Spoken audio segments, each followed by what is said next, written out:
Hello friends, देखिए ये है छत्तीसगढ़ की राजधानी रायपुर का रेलवे स्टेशन। तेज़ गर्मी से यात्रियों को राहत देने के लिए रेलवे ने यहाँ पर पानी की फुहारों का इंतज़ाम किया है, जिससे गर्मी से थोड़ा सुकून मिल सके।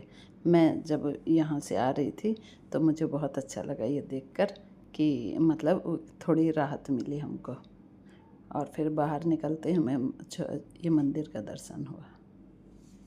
Thank you.